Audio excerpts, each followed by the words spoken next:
chaque fois on espère que ça soit la bonne, mais bon.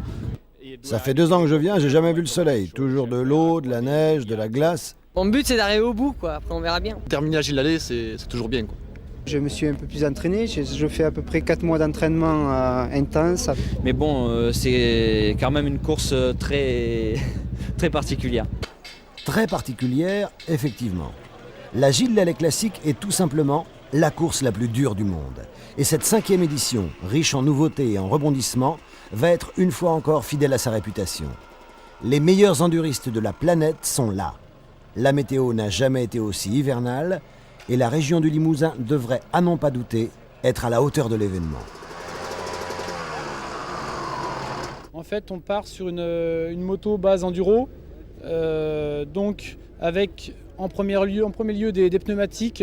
Là, c'est des pneumatiques Michelin. On essaye de mettre des big-mousse de façon à avoir une basse pression pour avoir de la bonne adhérence. Un phare qui est quand même la priorité de l'épreuve. Ici, il y a 100 watts de puissance. C'est vrai que c'est assez puissant. C'est une première plaque pour le matin. Ensuite, on en met une deuxième. Et puis, on en vient aux sangles qui sont très importantes. Une sur le garde-boue arrière, une sur le garde-boue avant. Et ben, ça, c'est tout à fait, justement pour nous tirer le matin dans les côtes ou l'après-midi dans les bourbiers, de façon à être aidé par le public. Ensuite, on a des pare-mains qui sont assez renfermés. Et ça sert surtout pour éviter l'eau de pénétrer sur les mains et d'avoir les doigts gelés et d'avoir froid aux doigts. On utilise un sabot. Alors, le sabot en fait protège la pompe à eau, l'écarteur moteur et ça sert souvent dans les pierriers comme à la Gilles-Lallé au bois de Crozat. On peut retrouver aussi sur la selle une partie lisse et une partie plus adhérente sur l'arrière, toujours pour les côtes en fait, pour éviter de se retrouver trop sur l'arrière de la moto, pour pouvoir en fait pédaler avec les jambes.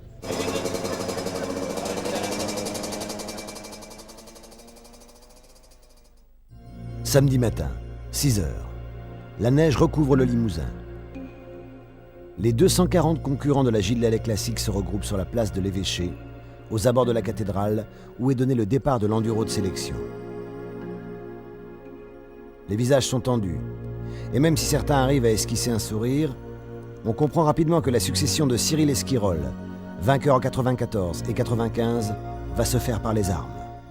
Salah, Peter Hansel, Charbonnel, Nicoli, Frétigné, Bernard, Rinaldi, Sartine, les stars veulent toutes inscrire leur nom au palmarès de l'épreuve et gravir en tête la côte du Corbeau-Mort. Chez les nationaux, on en rêve. Pour eux, cette 5e édition sera peut-être la bonne et ils vont se battre pour voir enfin l'ultime difficulté du parcours limousin. Mais avant cela, il faut se qualifier, passer la sélection et le faire bien, car cette année, le départ de la boucle finale se fera dans l'ordre du classement scratch de cet enduro de sélection. En clair, on ne part plus 25 par 25 toutes les minutes, mais un par un toutes les 5 secondes. Et ça change tout.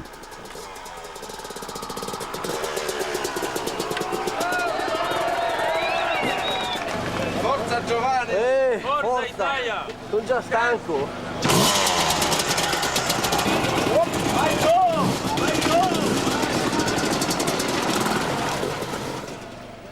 Comme toujours, à la Gilles-Lallé Classique, ce sont les inters qui font la trace.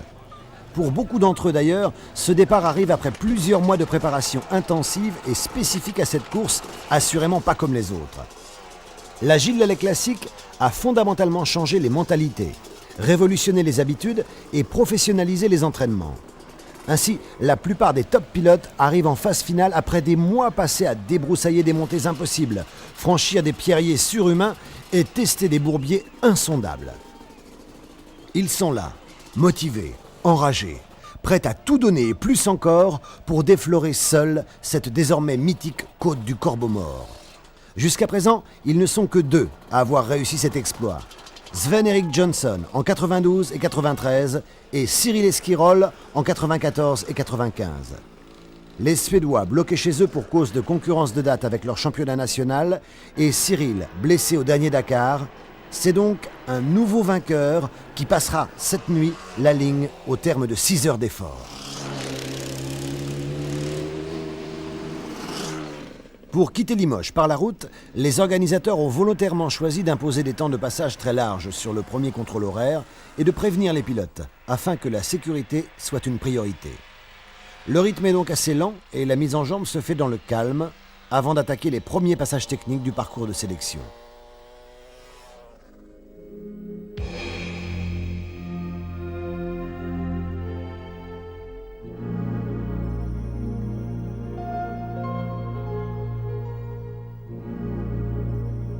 Chez les Inters, on a vite compris que la place sur la nouvelle grille de départ ne se fera pas dans les chemins, mais bien en spécial. 4 chronos au programme, une ligne pour commencer, que tout le monde fera de jour, 2 banderoles, Bourganeuf et Pérat, une mixte à Saint-Junien-la-Brégère. Cette année, il va falloir attaquer et surtout ne pas se contenter d'être dans les 25 premiers scratchs, car tous les pilotes savent qu'à Pérat-le-Château, il vaut mieux être tout de suite dans le bon wagon si on veut espérer finir.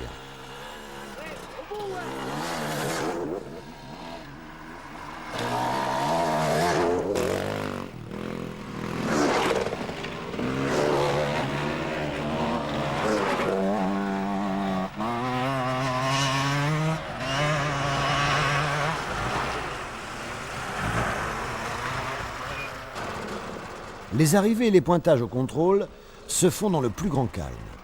Les assistants ont le temps de checker les machines et les pilotes peuvent se concentrer sur ce qu'il leur reste à faire. Pas d'erreur dans les chemins, surtout pas de casse et du gros gaz entre les cellules. Une attention toute particulière cette année car les routes sont parfois gelées et les chemins restent très glissants.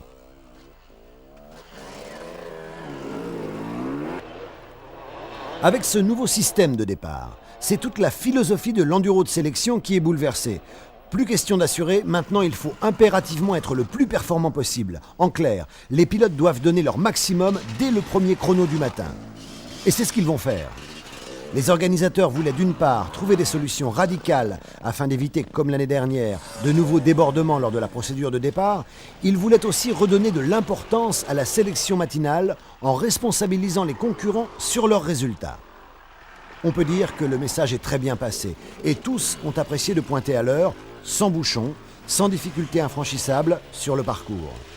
Apprécier que le cut ne se fasse que sur les spéciales.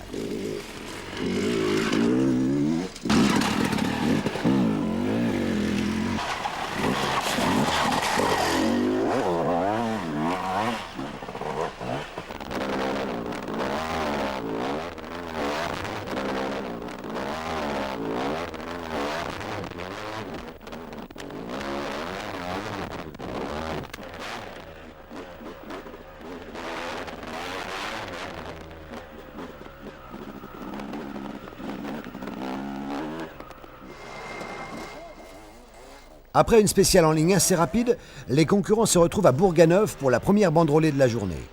Malgré la neige et une très légère couche de gel, l'adhérence est maximum et les pilotes arrivent à se libérer sur un tracé sans piège. Encore une fois, l'ambiance est à la bonne humeur. On discute, on se concentre, devant les stars ont déjà dicté leurs lois et c'est Mr. Peter Hansel himself qui règle tout le monde jusqu'à maintenant. Propre, précis, hyper vite, il ne tombe pas, place la barre très haut et ne semble pas décidé à laisser quelqu'un d'autre ouvrir la piste cet après-midi.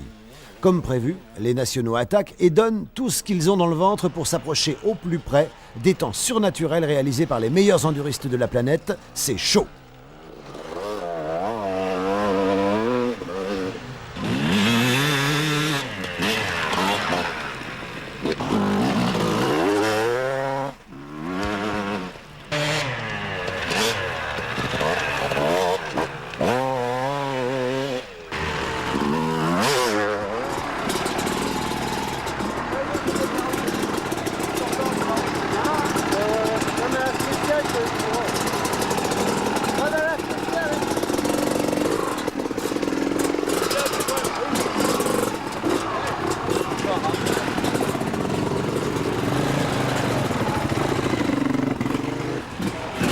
Ça va, les difficultés sont pas trop importantes pour l'instant.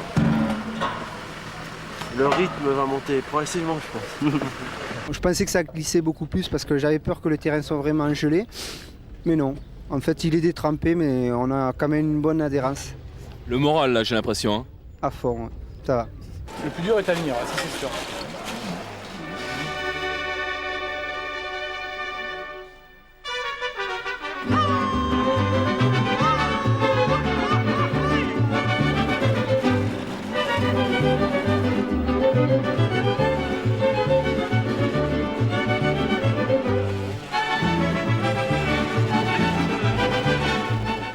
Depuis la création de l'épreuve, l'enduro de sélection a toujours réservé quelques passages un peu plus hard que les autres, histoire de laisser entrevoir à tous les participants quel serait le genre de difficultés qui rythmeront les 6 ravitaillements de la boucle finale. Un amuse-gueule, rien de plus, mais c'est justement là que les mauvaises préparations se paient et que l'expérience vous sauve.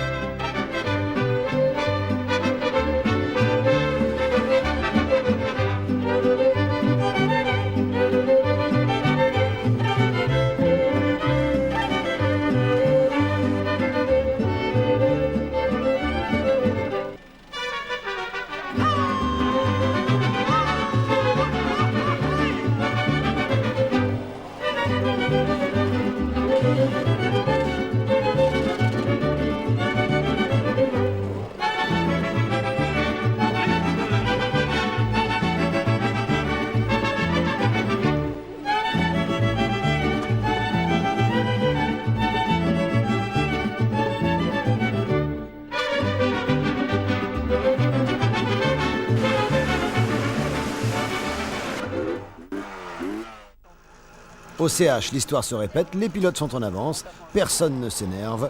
Concentration, méditation avant d'attaquer les prochaines difficultés. Et elles reviennent avec les premiers moulards. Les moteurs se mettent d'un seul coup à hurler. Les concurrents hésitent avant de se jeter. Des hésitations qui peuvent coûter cher. Cher, car c'est dans l'attaque de ces difficultés si particulières au parcours de la Gilles Lelais classique que se fait toute la différence. Heureusement pour les pilotes, cette année, les moulards sont gelés, donc beaucoup plus faciles à traverser. Les ornières ne se creusent pas trop et la croûte de surface, si capitale, tient plus longtemps. Ce ne sont donc pas vraiment des moulards, mais plutôt de gros bourbiers qui se présentent devant les roues désengagées. On rame, on pousse, on tire, mais on s'en sort quasiment tout seul à chaque fois. Ceux qui sont déjà restés plantés des heures dans ces cloaques sans fond apprécieront la différence.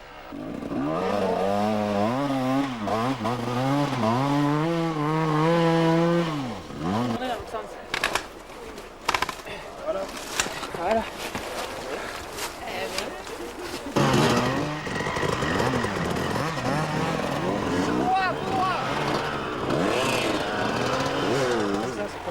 Laurent Charbonnel, qui a misé toute sa saison sur la Gilles Lelais classique, sait qu'il ne pourra pas s'imposer le matin, car la préparation de sa machine a été volontairement axée sur le franchissement, et qu'il ne pourra pas être aussi performant dans les grandes courbes des spéciales perratoises. Il sait aussi que Stéphane est quasiment intouchable dans ces conditions de pilotage, et l'officiel Yamaha le prouve après chaque chrono. Seule la 3e spéciale lui échappera pour tomber dans la poche de Frédéric Delettre, un national affûté, parti avec un gros numéro qui passera sur le sec. Les Inter, eux, se trouvant confrontés à une adhérence très précaire due à une trace gelée dans la spéciale mixte, mi-ligne, mi-banderole, de Saint-Junien-la-Brégère. Mais c'est dans celle de Péral-Château que Peter va littéralement assommer la concurrence. Là, il va laisser Charbonnel à plus de 10 secondes et Salah à 15 secondes, confirmant ainsi son leadership. Les grosses surprises, ce sont assurément la 3e place scratch de Serge Nuc derrière Éric Bernard, la perf de Dominique Coste qui place sa 125e et la petite prestation des Italiens. Seul Salah pointe le nez de sa 254e championne du monde dans le top 10. Nicoli, quant à lui, a du mal à trouver ses repères sur sa Husqvarna de temps. Chez les nationaux, la bagarre fait rage, les 60 places seront chères.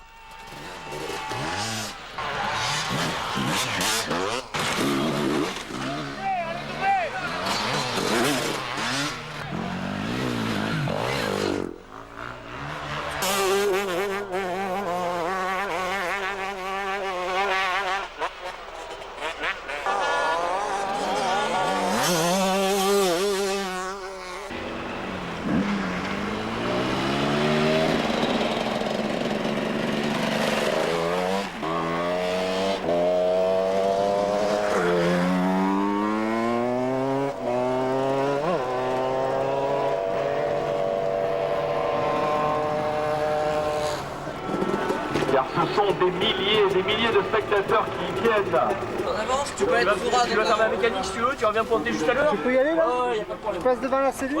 Tu peux passer au point de base, hein. Le camion il est là-bas.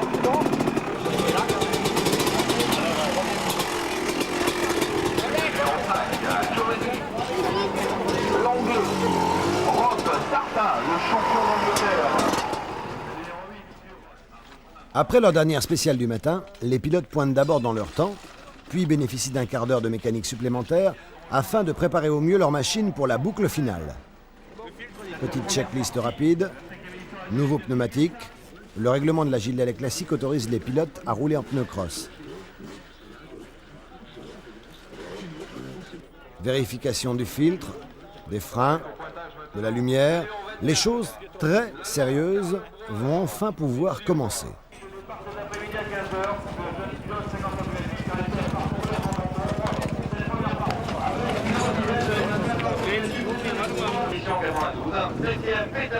Ça s'est pas trop mal passé, bon, mis à part une spéciale où en fait je tombe. Mais bon, dans l'ensemble, ça va bien. La dernière, je me suis fait vraiment plaisir. Il y avait une multiple trajectoire. Et bon, elle était assez longue, elle faisait à peu près 5 minutes 31, ce qui est mon temps. Mais bon, je suis très les autres. On n'arrive pas bien à évaluer les difficultés. Parce qu'on a une mauvaise visibilité en fait du terrain, mais bon, je crois que là ça s'est bien passé. Le classement de ce matin va se jouer dans les spéciales. Et ben de mon côté c'est bien passé, je suis pas tombé une seule fois. J'ai pas fait de grosses erreurs, je suis pas tombé, ça va. Dans la dernière spéciale, Peter Hansen est parti 20 secondes derrière moi, il m'a rattrapé, j'ai essayé de le suivre, mais de temps j'ai pas bien l'habitude. Mais enfin, bon, on sait que la vraie course, ça commence cet après-midi. Hein. Il y a 2 ans, le matin, c'était plus difficile. Hein. Enfin, je sais pas, c'est peut-être aussi parce que je l'ai déjà fait, alors je le prends plus calmement, avec les idées plus claires. Cette année, c'est vrai que je le prends avec plus de philosophie et je m'amuse bien. Ce matin, en tout cas, je me suis bien amusé.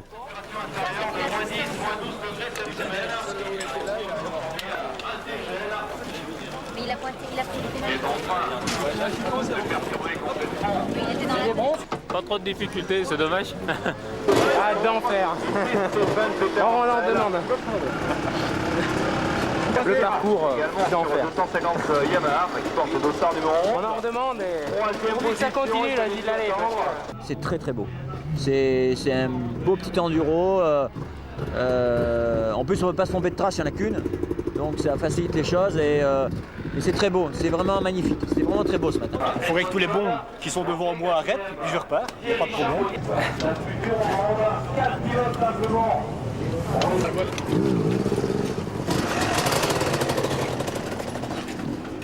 Alors que tout le monde s'apprête à se restaurer, les derniers arrivés bricolent encore ici et là, sous un ciel qui semble vouloir se maintenir.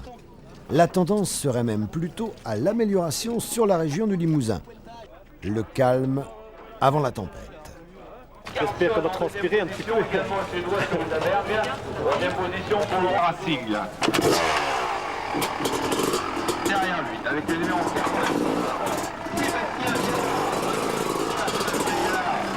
Team SDF qui roule sur 125 Kawasaki.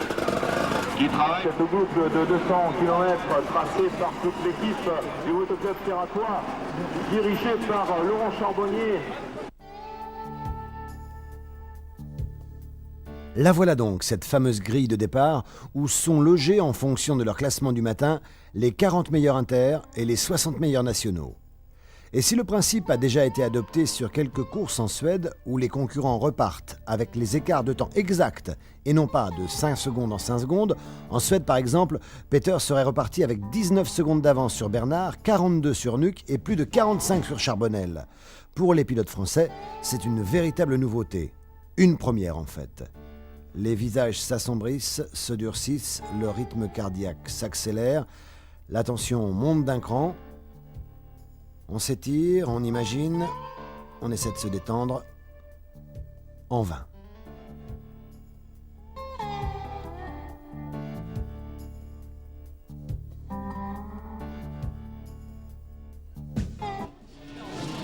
15h, c'est parti. Peter Hansel s'élance et s'offre en gibier de luxe aux grosses pointures qui le suivent de près. De très près, Bernard, Nuc, Coste, Salah, Charbonnel, entre autres. Et le résultat de cette nouvelle formule de départ est évident et immédiat. 1. La hiérarchie du matin est respectée à la lettre, sportivement parlant, c'est logique. 2. Les pilotes sont responsabilisés, mis sur le devant de la scène et sous haute surveillance, sportivement parlant, c'est bordé. 3. Le rythme de la course est augmenté. Sportivement parlant, c'est parfait. Et les pilotes reconnaîtront unanimement le bien fondé de cette première quasi mondiale.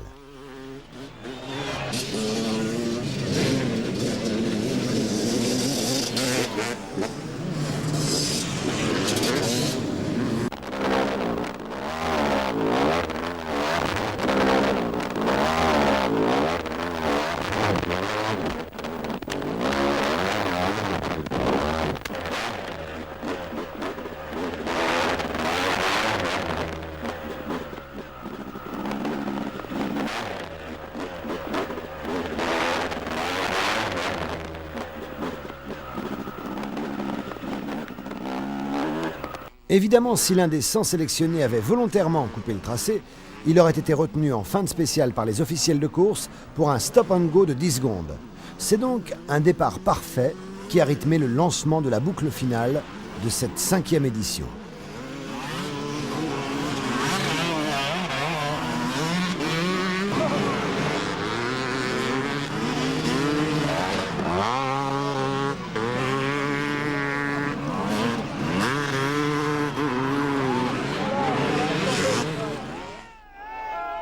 Bourbier de Quenouille, première difficulté sérieuse de la Gilles Lelais Classique 96. Rapidement, Laurent Charbonnel a pris le commandement des opérations et c'est lui qui débouche en tête. Peter est dans sa roue, mais choisit une trajectoire plus judicieuse et le passe juste avant le pointage. La Gilles Lelais est déjà lancée et la tension monte. Comme toujours, c'est le sprint du début de course, un vrai rush. Il faut s'imposer parmi les premiers pour ne pas arriver sur des difficultés ravagées. Il faut surtout prendre le temps de regarder où l'on met ses roues. Le public, de plus en plus nombreux chaque année, est en place depuis des heures quand la tête de course déboule à Quenouille. Un public omniprésent et passionné qui va aider tous les pilotes à la sortie de ce moulard. Le premier quart d'heure de course se termine et contrairement à l'année dernière où les dégâts étaient déjà importants dans les rangs des pilotes, les passages se succèdent, les tactiques de course se mettent en place, l'excitation est à son comble.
Les nationaux semblent souffrir dans ces premières difficultés, mais ils ne sont pas les seuls. Nicoli est resté planté dès le premier moulard qui s'est présenté sous ses roues, 5 minutes à peine après le départ. Et c'est Kiki Boulet qui l'en a sorti. Arnaldo avouera plus tard que sans lui, il n'aurait certainement pas pu aller plus loin. À Quenouille, c'est le public qui tire, qui pousse, qui sauve les concurrents. On assiste à la mise en place des premières chaînes humaines et les sangles sont de sortie quand il faut. Ambiance Gilles Lelais Classique.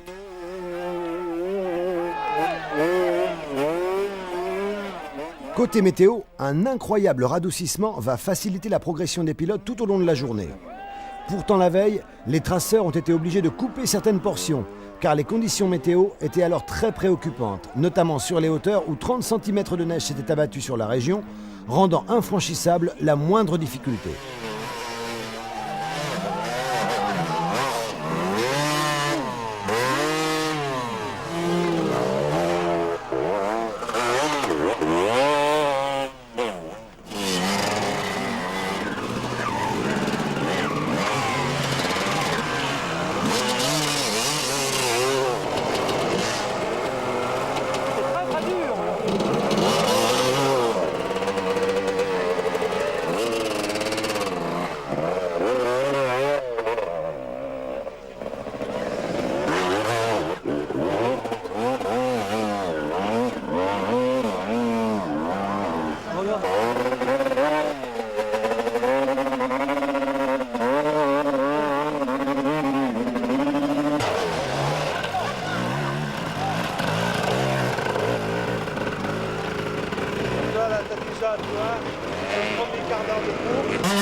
C'est Stéphane qui est passé en tête dans le bois de Crozat. Mais la chasse est organisée par l'officiel Kawasaki. Charbonnel paraît facile dans le sillage de Peter Hansel, même si le rythme est très élevé dans le premier ravitaillement. Salah et les top inter français sont là. Tout comme Thomas Biberbach, un pilote allemand qui déclarera plus tard n'avoir rien rencontré de semblable en 13 saisons de championnat du monde d'enduro.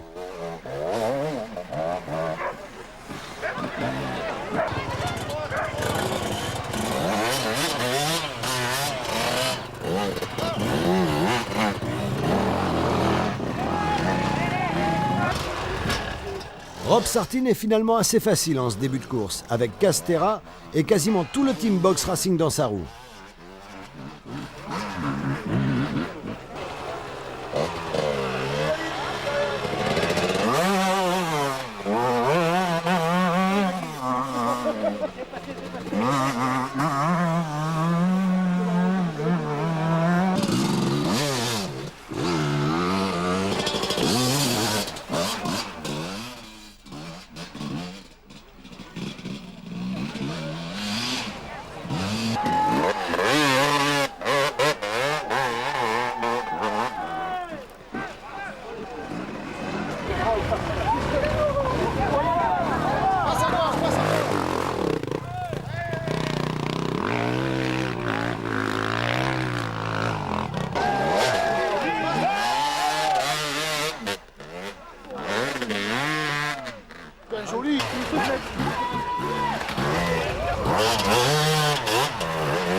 Avec un jet comme il fait là.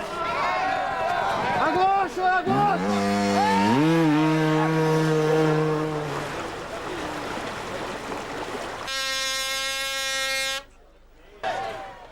Nous sommes dans le second ravitaillement de cette 5e Gilles Lelais Classique et Peter Hansel est passé au ravitaillement 1 avec 40 petites secondes d'avance sur Nuc et 1 minute sur Charbonnel. Comme le fera remarquer Cyril Esquirol, venu en spectateur privilégié, Stéphane sait ce qui l'attend. Il doit s'économiser s'il veut tenir. Sans commettre la moindre erreur, sans brusquer les choses, il se positionne et continue d'imprimer un faux rythme à la course.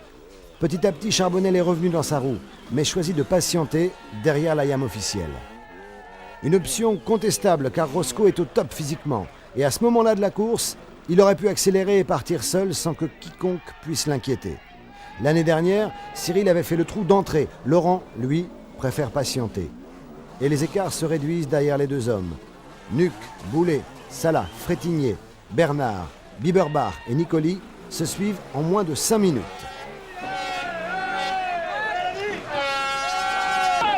À gauche.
Avec les modifications imposées par la météo catastrophique de la veille et mises en place par les traceurs de la Gilles Lelais Classique, les pilotes sont en avance sur le timing prévisionnel. Ils ont bouclé le premier ravitaillement en 1 heure tout juste et ne sont restés pour les meilleurs qu'une petite vingtaine de secondes sur place. Des lunettes propres, des gants secs, des vitamines, un peu de boisson énergétique et ça repart. Sur les bords de la Vienne, les leaders roulent quasiment les uns derrière les autres. Les visages se tendent, les gestes s'ankylosent, il faut gérer la fatigue présente, les efforts à venir, sans parler de la nuit, qui fait traditionnellement des ravages dans les rangs des survivants. Chez les Inter, on sait aussi que le 3e ravitaillement qui s'annonce est un véritable juge de paix et que cette mi-course est généralement synonyme d'abandon pour beaucoup. On s'aperçoit aussi que quelles que soient les conditions, les difficultés, la météo, ce sont toujours les meilleurs enduristes du monde qui mènent le bal à la Gilles Lelais Classique.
De son côté, Jean-Luc Fouché est aux avant-postes chez les Nationaux, avec Ferry et Jean-François Olive.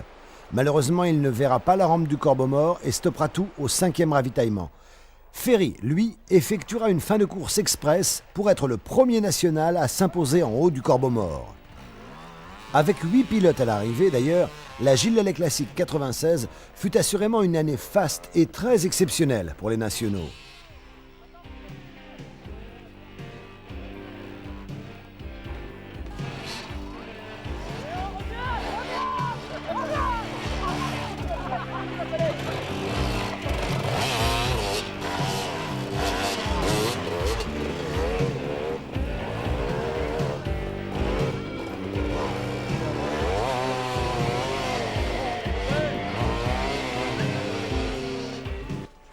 Cette année, les ravitaillements ont joué un rôle important dans le résultat final. D'un côté, on voit Peter, habitué, motivé comme jamais. Il ne parle pas, ne s'énerve pas.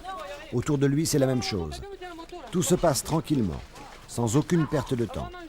Il arrive, se nourrit, regarde ses hommes et repart.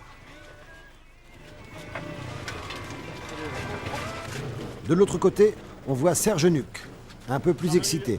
Le pilote du team Box Racing a du mal à garder son calme. C'est vrai qu'il est même passé en tête un court instant avant de percuter un spectateur dans une descente et que personne ne l'attendait à pareille fête.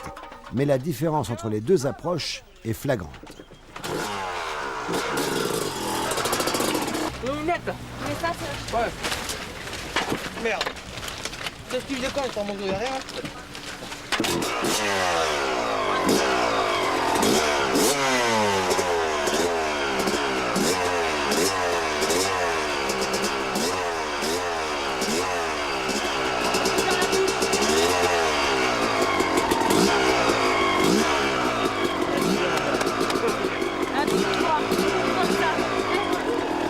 Tu repars devant ça là. Allez, je m'en vais là.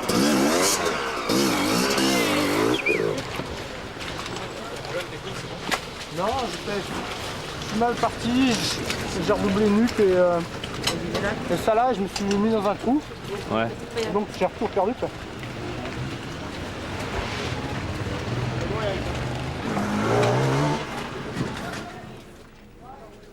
Comme il nous l'avait annoncé avant le départ de la course, Rob Sartin est dans le coup.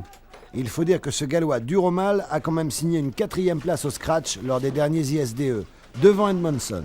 Alors, cette année, il découvre la course, mais perd du temps, notamment avec le montage de ses phares. Malgré cela, il reste de marbre.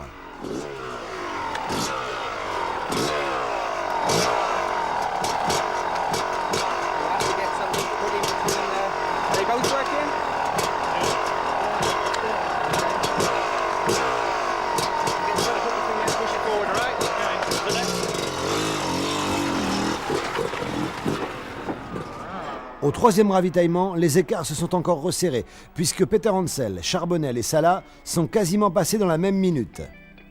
Et c'est dans le 4e, à la tombée de la nuit, que la course va basculer une nouvelle fois. Sur les bords du lac de Vassivière, Peter tombe et se fait mal au bas-ventre, et laisse passer Charbonnel et Salah qui se tirent une bourre d'enfer.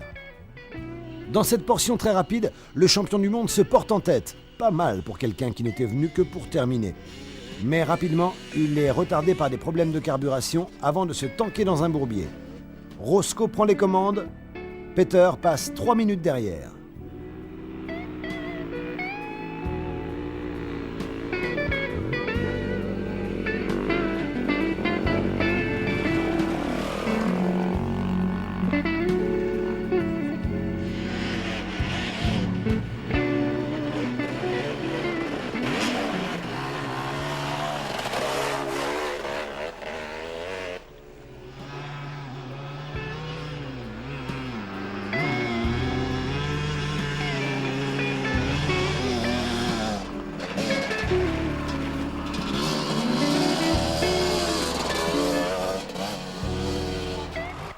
Loin derrière les leaders, même si le nombre de pilotes est encore très important, dans le 3e ravitaillement, on n'en est pas encore tout à fait là et le pierrier des 3 Croix fait souffrir les retardataires. Un pierrier en montée, que les premiers ont avalé sans jamais se bloquer en moins de 10 minutes, suivi d'une méchante grimpette pleine de racines, un passage d'à peine 300 mètres de long, mais qui va détruire le moral de beaucoup de concurrents. Épuisant, typique Gilles Lelais classique.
La nuit est tombée. Les images deviennent magiques.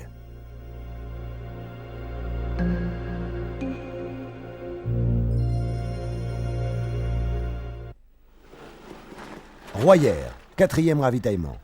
Lorsque Laurent Charbonnel arrive, il est immédiatement pris en main par son entourage et chacun sait ce qu'il a à faire. Là aussi, on s'aperçoit que tout ça a été pensé, travaillé, répété avant la course. La Gilles Lelais classique se gagne aussi ici, surtout lorsque les écarts ne dépassent pas les 3 minutes.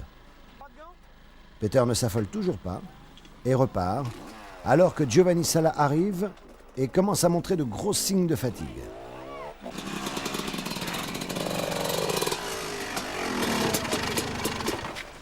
Io caro l'ho tirato l'arco, non andavo più. Io...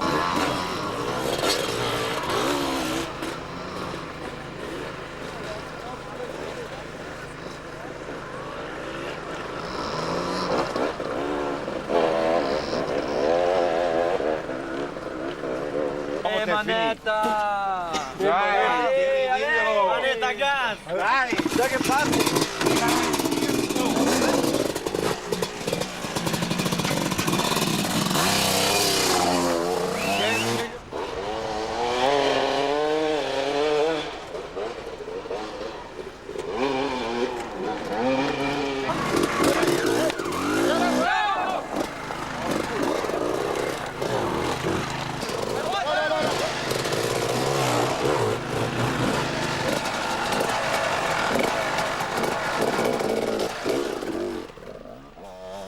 Derrière, la chasse continue.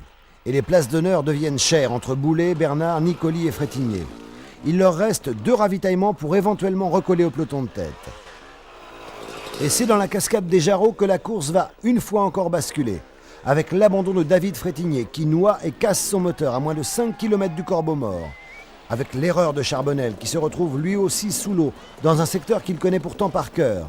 Le temps de sortir du gué, de vider la KX, de repartir, et il voit la lumière de la Yam qui fond sur lui.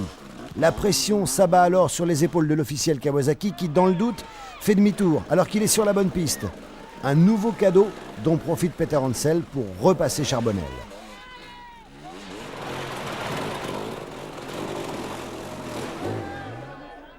En bas du Corbeau Mort, on voit soudain 2 lumières sortir de la nuit, quasiment côte à côte. Le final de la 5e Gilles Lallet Classique va écrire une nouvelle page de son histoire. Il se retrouve quasiment épaule contre épaule, porté, poussé, tiré par une foule déchaînée, après près de 6 heures d'efforts, de franchissement, de galère. Un final d'anthologie pour une course vraiment pas comme les autres. Jamais personne n'aurait pu espérer une telle fin entre ces 2 stars. Peter le surdoué, aidé il est vrai cette année par un parcours plus facile, et Roscoe le bosseur qui a misé toute sa saison sur ce rendez-vous et qui ne pense qu'à ça depuis 4 mois. Dans le Corbeau Mort, c'est carrément du délire. Les 2 hommes progressent centimètre par centimètre. Et c'est le public maintenant qui gère, seul, l'épilogue de cette 5e édition. L'ambiance est démente. Les embrayages ont cédé depuis longtemps et c'est un véritable magma mécanique et humain qui s'avance vers la banderole d'arrivée. Fantastique! À 20h45, c'est finalement Laurent Charbonnel qui est hissé en haut du Corbeau Mort, en tête. Il devance Peter Hansel d'une petite longueur de 9 secondes très exactement. Mais comment dissocier les 2 pilotes après une telle bagarre? Certes, réglementairement parlant, il ne peut y avoir qu'un seul vainqueur à la Gilles Lallet Classique. Et c'est donc Laurent Charbonnel qui portera la plaque de numéro 1 l'année prochaine. Mais dans la forme, les 2 stars resteront à jamais soudées l'une à l'autre dans ce final d'anthologie absolument inoubliable.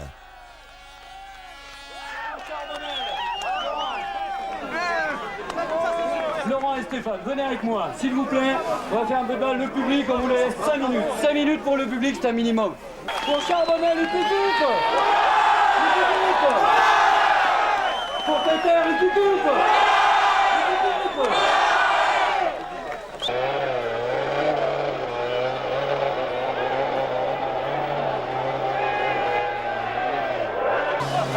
Ah, tout le monde, c'est 9 petites minutes derrière les 2 Français. Le champion du monde 250 hisse sa KTM Farioli sur la 3e marche du podium. Un Salah fou de joie, transcendé, qui ne peut retenir son bonheur plus longtemps et qui explose littéralement sous la banderole, porté en triomphe par un public de passionnés qui le lui rend bien. Forza Salah!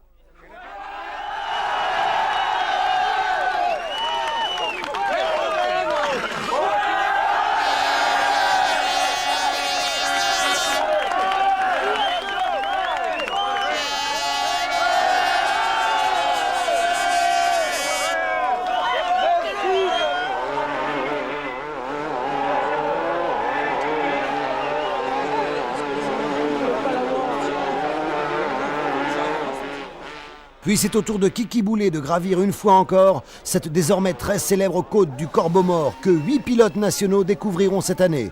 Il complète ainsi le triomphe mandois sur l'épreuve. C'est vrai que maintenant, Laurent Charbonnel est le seul pilote à avoir terminé toutes les éditions de la Gilles Lallet Classique et que Christian s'y est toujours montré à son avantage.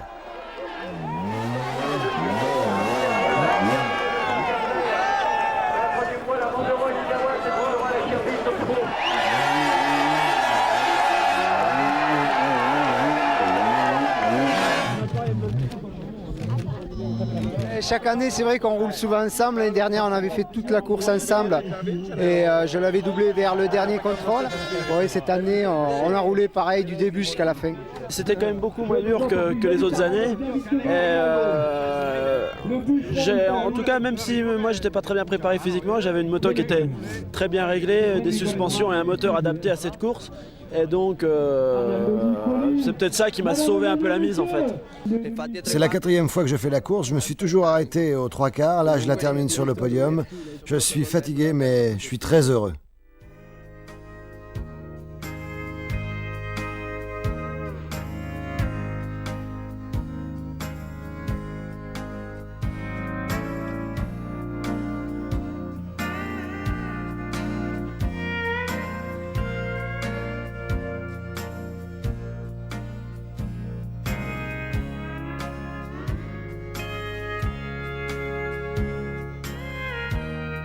Tout s'est bien passé, on a eu une arrivée en apothéose avec 2 ex-aequo. On ne pouvait pas rêver mieux pour l'instant. Le but c'est qu'il y ait du monde à l'arrivée, tous les pilotes sont contents et il y a eu une vraie course aujourd'hui.